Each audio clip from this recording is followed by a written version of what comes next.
Welcome in, football fans, and Merry Christmas. If I look like Jack Frost for this video, it's because before I recorded it, I deleted my camera. I'm not going back through and putting all the filters on. If you love football as much as I do, watching grown, sweaty men tackle each other, hit that subscribe button down below. We have our Week 17 picks, predictions, and upsets. And might I add, the Christmas slate is absolutely disgustingly terrible. Let's look at these division winners. Help! Help! Help! Let's look at these division winners real quick. We have the number 1 Broncos, the number 1 Seahawks, 7 Texans. You see all of them right there. We have the AFC, NFC down below, all the divisions piled up. We have our Week 17 picks, predictions, and upsets, starting with the Christmas games. The Dallas Cowboys taking on the Washington Commanders. I expect Dak to probably have a legacy game. George Pickens probably going for 140. CD probably going for 100. 5-6 touchdowns. The Dallas Cowboys are going to go out here and win this game against, who is it, Josh Johnson, whatever the quarterback's name is this week. The 17th quarterback starting for the Commanders this year, who think they're going to get it back in blood against the Eagles next week. So that's going to be an interesting one if y'all didn't see that press conference. Next, we have the Detroit Lions eliminated from playoffs. We love to see that. They're not technically eliminated yet. I think if Green Bay loses out and the Lions win out, they can still make playoffs. They're almost mathematically eliminated, which is good enough for me. They're taking on the Minnesota Vikings, who unfortunately I don't think are going to have 9 this week. Did I mean to say that like that? I don't know. You let me know down in the comments. We're probably going to go with the Detroit Lions. Jared Goff's been having a solid year this year. Amon-Ra still a dog. Jahmyr Gibbs with 2 yards last week, so I feel bad for the Vikings because he's probably going to go for 100 plus this week. Next, we have the Denver Broncos, who, by the way, y'all told me, oh, no one goes into Mile High and wins. No one can go into Mile High and win there, but it's too hard. It's too cold. Jacksonville Jaguars gave y'all absolute belt to ass. That being said, they're having to play Oladokun. Never heard of him a day in my life. Don't watch college football. Don't know where he came from. Don't know if he was a stud there. One thing I do know is probably throwing an interception.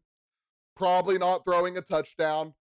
Is Travis Kelce going to retire with this guy as his quarterback? That's going to be pretty sickening. The Denver Broncos sweeping. Someone let me know down in the comments, when's the last time the Denver Broncos swept the Kansas City Chiefs ever? That's a good stat for you. When's the last time the Denver Broncos ever swept the Kansas City Chiefs? On to the Houston Texans taking on the LA Chargers. Yeah. This is going to be a big game for both of these teams. The LA Chargers looking to get the number 1 seed in the AFC from the Denver Broncos.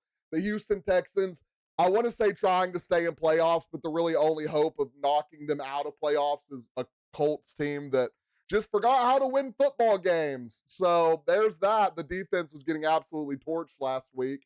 So the Houston Texans probably going to go in here. This is going to be a big game for the Texans. They have to get the offense established. If you don't get the offense established going into playoffs, you're going to be absolutely cooked. Again, going against the Chargers team, who needs to get their offense established, who still has a good defense. I think, honestly, the LA Chargers are coming out with a big LA win. Yeah. For the Chargers fan base, moving them to 12-4.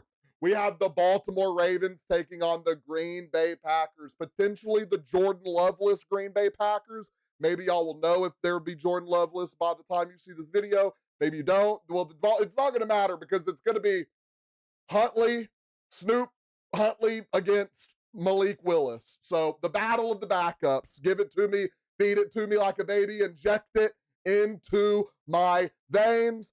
Give me the Green Bay Packers with the win. Snoop Huntley's a pretty solid backup quarterback, though. I'm going to throw that out there. But something about Malik, Lamar Jackson, Willis is a little bit different. Next, we have my Seattle Seahawks taking on the Carolina Panthers, which I feel like has the makings of a trap game. I feel like my Seattle Seahawks are going to go out here and try to fumble the bag of the number 1 seed as hard as they can against the Carolina Panthers.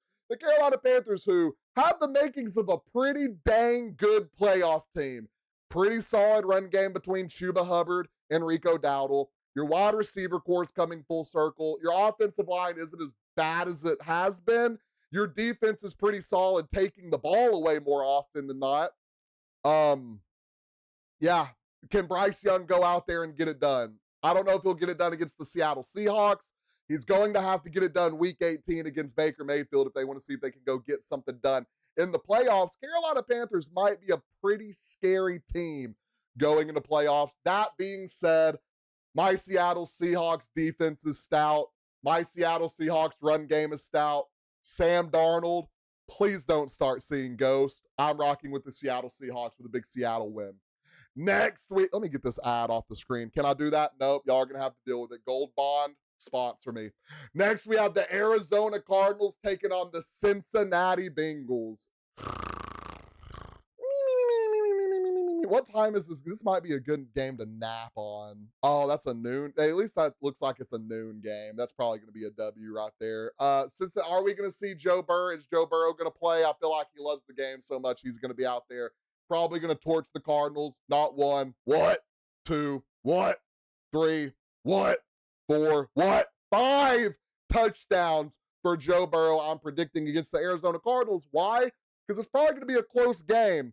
You're probably going to go out there and the Cardinals are going to score and score and score and score, but they're just not going to be able to close it out. Joe Burrow's going to end with the ball last. He's going to go out there and throw that game-winning tutty. But it's not going to matter because they're going to be 6-10. The Cardinals are going to be 3-13, and neither of these teams are going to be sniffing anything in playoffs. They're going to be sniffing a lot of suntan lotion in Cancun, which a lot of people, I think it's hilarious. Enjoy Cancun, buddy. I bet they will. I bet they are going to enjoy it. I would love to enjoy a vacation to Cancun, wouldn't you? Give me the Cincinnati Bengals with Joe Burrow with the win.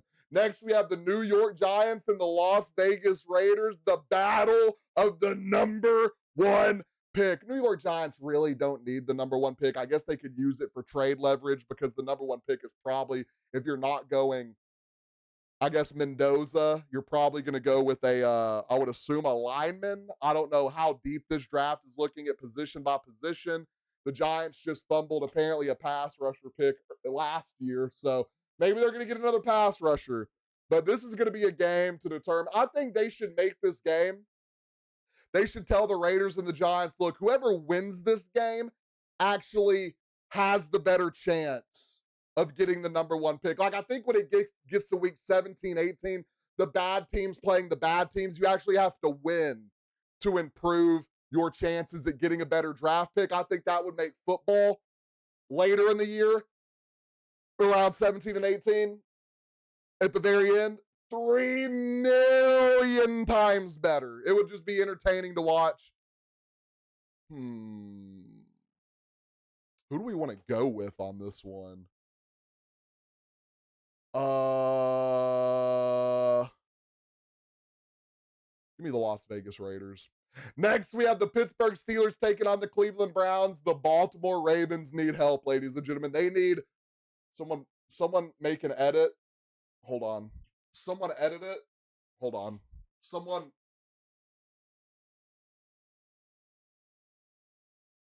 edit right here. Double Rolex me. Double Rolex me. I'll be like this, and someone do the perfect timing song. I appreciate whoever gets that done. The Ravens need Shedeur Sanders to go out here and be an absolute dog against the Pittsburgh Steelers. Shout out Mike Tomlin. Another season of, we'll say, mediocrity, even though you're having a winning season every year in your entire career. So it's going to be interesting to see if they get bounced round 1 in the playoffs, what's going to happen there.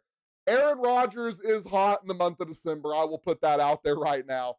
We have the Cleveland Browns looking to build off something. They're going to have a different coach next year. I don't know what's going to happen. Maybe they don't have a different coach. Maybe they get the number 1 pick and they draft Mendoza, and then you're just going to have Mendoza, Watson, Shedeur, Gabriel. Maybe they'll sign me to play quarterback for the Cleveland Browns. We are going to rock with the Pittsburgh Steelers with a win, getting double-digit wins, 10-6 on the year, shutting the door on the Baltimore Ravens. Next, we have the Jacksonville Jaguars taking on Father Time, Old Man Rivers, and the Indianapolis Colts. The Colts defense has looked, I feel like, terrible the last few weeks. Couldn't take a ball away to save their life against the 49ers. Did they get a fumble? Did they cause a fumble? I can't remember. I think the Jacksonville Jaguars are going out here and winning this game. Another team that is searching for that number one seed. Next, we have the Tampa Bay Buccaneers taking on the Miami Dolphins. Would it not be the most Tampa Bay Buccaneers thing to do this season to go out there and lose to Quinn Ewers and the Miami Dolphins? By the way, the Tampa Bay Buccaneers that in week 5, we were over here talking about Baker Mayfield might be an MVP. Egbuka might be Rookie of the Year. This might be the next coming of like Puka or JSN. He's caught like 1 touchdown the last 7 weeks.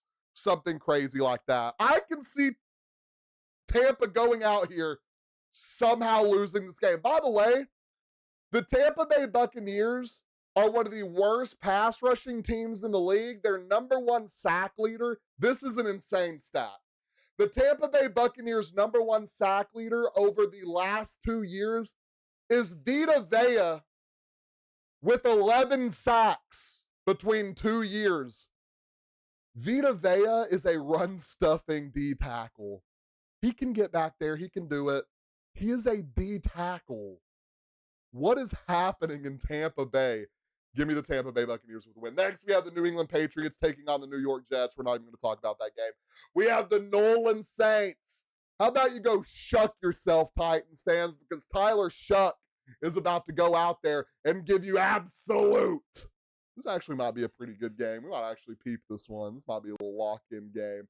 Cam Ward has looked a lot better over the last few weeks. I knew they were going to beat the Kansas City Chiefs. Did you know they were going to beat the Kansas City Chiefs? You would have if you locked in on my videos.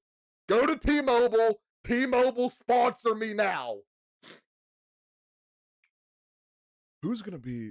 I think New Orleans. I think New Orleans just has more talent than Tennessee. Chris Olave, Taysom Hill. Yep. Give me the New Orleans Saints with the win. Next, one of our games of the week, we have the Philadelphia Eagles taking on the Buffalo Bills on Sunday night. Oh, wait, no. Or is this a Sunday afternoon game? When do we start doing 2 Monday games? Isn't this the week we start doing 2 Monday night games? I don't know. Anyway, no one wants to watch the Rams and the Falcons in prime time anyways. So please, oh well, dear Lord, why is this not flexed yet? Why is Buffalo and Philly not flexed in a Monday night? Can you flex different days? Can they flex different days, chat? Y'all let me know. We have Philly taking on the Buffalo Bills.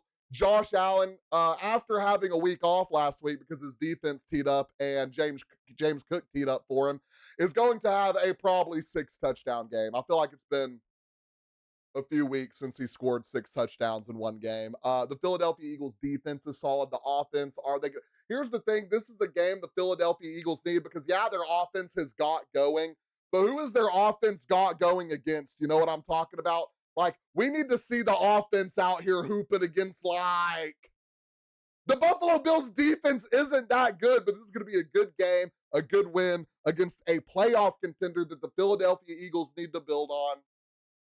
Give me the Buffalo Bills with a win. Next, we have the Chicago Bears. Please, Iceman Caleb Williams, go out here and get it done for me. Please, for me, Caleb. I want the number 1 seed as a Seattle Seahawks fan. Would we still have to beat the 49ers next week, though? What's the Bears' record? 11-4. They'll be 12-4. We'll be 13 and 3. If they win, they'll be 12-4. We'll be 13. I wonder who has someone let me know in the comments, who has the tiebreaker at the 1 seed between the Seattle Seahawks and the Chicago Bears? If the Chicago Bears go out there and beat the 49ers, which I think is going to happen. Give me the Chicago Bears beating the 49ers. Brock Purdy, low-key, might be the second coming of Tom Brady. What he's doing with just a battered and beat up team. They have like 12 people on IR, 4 people questionable. Is George Kittle going to play? It's not going to matter because Tongas is apparently the second coming of Gronkowski. The acrobatic catches he makes. I still think the Iceman, Caleb Williams in one of the best takeaway defenses, averaging 2.3 takeaways per game, sir, is going to come out on top. And last but not least, we have the LA Rams and the Atlanta Falcons. Bijan, I could only hope you could do it for me, brother. That's a lot of away teams winning. Hold on. One of these teams are not going to win all these away games. Anyways, ladies and gentlemen, those are our picks, predictions, and upsets for week 17. If you think I got any of these predictions wrong, if you think I got all these predictions right, let us know down in the comments. Let me know your lock of the week, your upset of the week. Don't forget, like and follow.